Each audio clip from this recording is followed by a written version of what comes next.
I guess I've got to say that engineers want to be able to do just about everything in this world. We want to solve all these problems that these architects create for us. So how are we doing it? Let me tell you. Let me first begin with education. How do we educate our engineers? We actually get to the fundamental principles. We teach them how to go about doing calculations so they know what holes the buildings are. You don't want to be sitting here going, this is a pretty building. Oops, it's collapsing. Because that's what the architects would have done if there wasn't an engineer.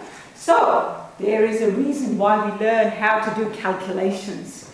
But just to add a little bit of culture and spice into the lives of engineering, as our esteemed colleagues may not know, the generalist education is actually being given to engineers. It's called general education. So we are actually adding a bit of a dash of generalism.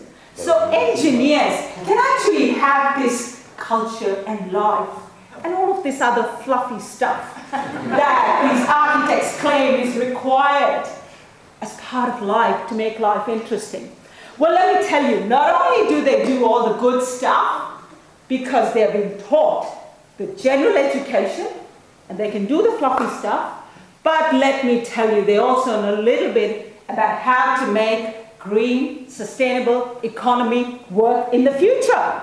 If you guys want to be able to save money, want to be able to have a future that is indeed sustainable, where we care about our resources, well, you know what? We've got to actually do the numbers. We can't just kind of go up and go, yeah, you know, I think I might save 10% energy on that.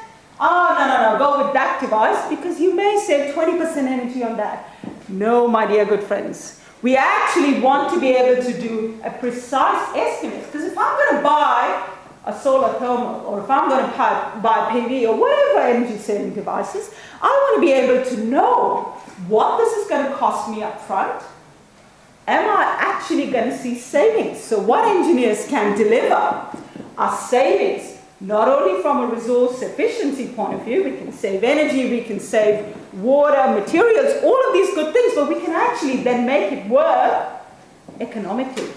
So as we move into the future, we want to make this a sustainable future. You need to have engineers doing all this good stuff for you. Because I tell you what, I think Tone mentioned something about commodities and things and all of that. Well, guess what?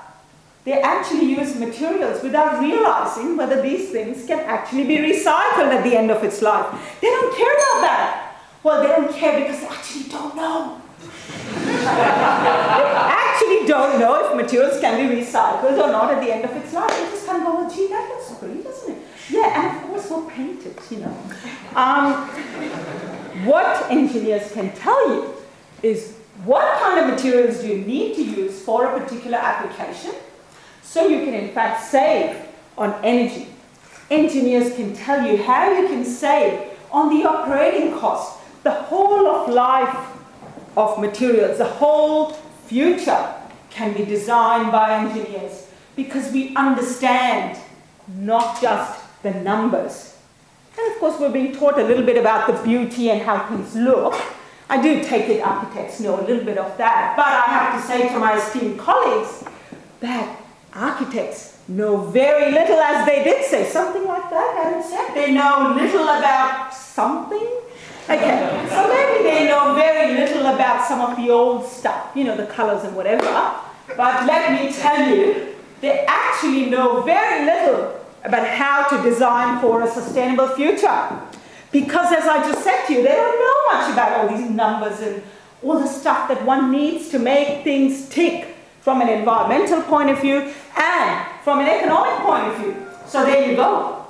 What else can I say? We also have our students study things like communication and design. So, you know, I don't know what to tell you, Helen, but actually, as part of the education program that engineers go through now, we actually teach engineers, all of them, the first few years in common when they get a holistic education. So they have got a broad education. They know all the different areas of engineering. I think my esteemed friend there, Adam, probably did realize that when he mentioned all the different disciplines of engineering. We do actually give them the broad base, the foundation, the knowledge upon which to build the future. So I guess I just want to be able to say to you guys, if you want a future that is going to be sustainable, that's going to be livable, you're going to have to count upon the engineers. Because if you just want that nice, intuitive, good analysis, the feel good in my stomach kind of thing, well, you know, that may only work well when you're little kids and you sort of want to paint things or whatever. But as adults, what we need is a society in which things work and engineers make it happen. That's the point. That's why we need engineers, to design the future so that not only is it environmentally sustainable, but it can actually fulfill the needs of a future green economy. Thank you.